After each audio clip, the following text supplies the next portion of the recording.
Welcome to our ஆன்மீக களஞ்சியம் channel. இன்னைக்கு நம்ம மகாபிரிவா மகிமையில் நீ நாளான்னைக்கு புறப்பட வேண்டாம், ஒரு வாரத்துக்கு பயணத்தை ஒத்தி வச்சுக்கோ என்று ஒரு பக்தரிடம் சொல்லி விமான விபத்திலிருந்து காப்பாற்றிய மகாபெரியவா. விமான விபத்திலிருந்து தப்பிய அந்த பக்தர் அல்லாடி கிருஷ்ணசுவாமி ஐயரின் மகனும் மருமகளும். இது 25/1/2018 தேதியிட்ட குமுதம் பக்தி இதழில் வெளியான கட்டுரை. ஞானிகள் முக்காலமும் உணர்ந்தவான்னு சொல்லுவா. ஒருத்தரை பார்த்தாலே அவளுக்கு வந்தது, வந்திருக்கிறது, வரப்போறதுன்னு எல்லாத்தையும் ஞானிகளால் தெரிஞ்சுக்க முடியும். அதே சமயம் இயற்கைக்கு மாறான எதையும் அவ செய்ய மாட்டா. உதாரணமா, ஒருத்தருக்கு ஏதோ ஒரு சங்கடம் வரப்போறதுன்னா அதை அப்படியே அவாக்கிட்ட சொல்ல மாட்டா. அதற்கு மாறா சங்கடம் எதனால் வரப்போகிறதோ அதை செய்ய வேண்டான்னு சூசகமாக சொல்லுவா. மற்றபடி இதை செஞ்சால் பாதிப்பு வரும்னெல்லாம் எச்சரிக்க மாட்டா. அவள் சொல்கிறதை கேட்டுண்டு அதுபடி நடந்தால் பிரச்சனை வராமல் தப்பிக்கலாம். ஒரு வேலை வந்தாலும் அதிலேருந்து தப்பிக்க மார்க்கம் இருக்கும். அதே சமயம் மீறி நடந்தால் சங்கடத்தில் சிக்கிண்டு சஞ்சலப்பட நேரிடும். மகா பெரியவா முக்காலமும் உணர்ந்த ஞானிங்கிறத நிரூபிக்கிறாப்புல எத்தனையோ சம்பவங்கள் நடந்திருக்கு. அதில் ஒன்றைத்தான் இப்போ பார்க்க போகிறோம்.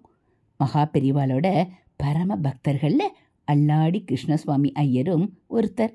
அவர் மட்டும் இல்லாமல் அவரோட குடும்பமே பரம பக்தர்கள். காஞ்சி மடத்தில் மகா பெரியவா தங்கி இருந்த காலகட்டம். ஒரு நாள் ஆச்சாரியாலை தரிசிக்க வந்த பக்த கோடிகளில் இளம் தம்பதிகளும் இருந்தா. வரிசையாக தரிசனம் பண்ணிட்டு இருந்தவாள்ல அவளோட முறை வந்ததும், அல்லாடி கிருஷ்ணசுவாமியோட புத்திரன் தானே நீ என்று பெரியவா கேட்டார். இவ உன்னோட பாரியாளா அப்படின்னும் கேட்டார் பெரியவா. வந்தவர், ஆமாம் பெரியவா, இவ என்னோட அத்துக்காரி. 2 பேருமே டாக்டராக இருக்கோம். நாளான்னைக்கு அமெரிக்கா புறப்படுறோம். அதான் பெரியவா கிட்ட ஆசீர்வாதம் வாங்கிண்டு என்று சொன்னார் அந்த பக்தர். நீ நாளான்னைக்கு புறப்பட வேண்டாம், ஒரு வாரத்துக்கு பயணத்தை ஒத்தி வச்சுக்கோ என்று வந்தவர் சொல்லி முடிக்கிறதுக்கு முன்னால குறுக்கிட்டு சொன்னார் மகா பெரியவா. அதை கேட்டது தான் தாமதம். வந்தவருக்கு தர்ம சங்கடமாயிடுத்து. இல்லை பெரியவா, ஃப்ளைட்டில் டிக்கெட் எல்லாம் கூட ரிசர்வ் என்று ஏதோ தொடங்கினவர் பெரியவாளோட முகத்தில் தெரிஞ்ச கண்டிப்பை பார்த்ததும் சொல்ல வந்ததை அப்படியே நிறுத்திட்டு, சரி பெரியவா, நீங்கள் சொல்கிறாப்பிலையே செய்கிறேன். ஃப்ளைட் டிக்கெட்டை கேன்சல் செய்துட்டு அடுத்த வாரத்துக்கு தள்ளி வச்சிடுறேன் என்று பணிவாக சொன்னார் அவர். சேமமாக இருங்கோ என்று சொன்ன மகா பெரியவா கல்கண்டும் குங்குமம் கொடுத்து ஆசீர்வாதம் செய்தார். அதுக்கப்புறம் நடந்ததுதான் ரொம்ப பெரிய விஷயம். வந்தவர் அமெரிக்காவுக்கு போகிறதுக்காக டிக்கெட் புக் பண்ணி இருக்கிறதா சொன்னாரே, அந்த ஃப்ளைட் என்ன ஆச்சு தெரியுமா? புறப்படுற கொஞ்ச நேரத்திலேயே ஏதோ இயந்திர கோளாறால் அப்படியே வெடிச்சு சிதறிடுத்து. அதில் பயணம் செஞ்சவா ஒருத்தர் கூட தப்பிக்கலை. இந்த நியூஸ் அதுக்கு அடுத்த நாள் பேப்பரில் வந்தப்போதான் எல்லாருக்கும் தெரிஞ்சது. அன்னைக்கு சாயந்தரமே மறுபடியும் அவ 2 பேரும் வந்து மகா பெரியவாளை தரிசனம் செய்து சாஷ்டாங்கமாக நமஸ்காரமும் செஞ்சா. அப்போ அவ கண்ணிலிருந்து வழிஞ்ச நீர் மகா பெரியவாளுக்கு பாதாபிஷேகம் செய்கிறாப்புல பெருகி ஓடித்து.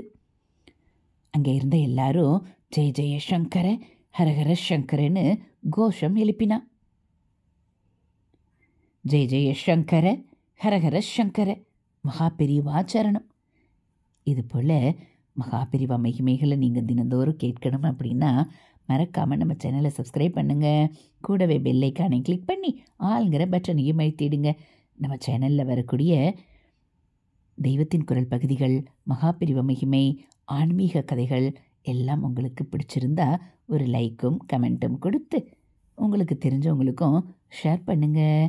ஹரஹர சங்கர ஜெய ஜெய சங்கர மகாபிரிவா சரணம்.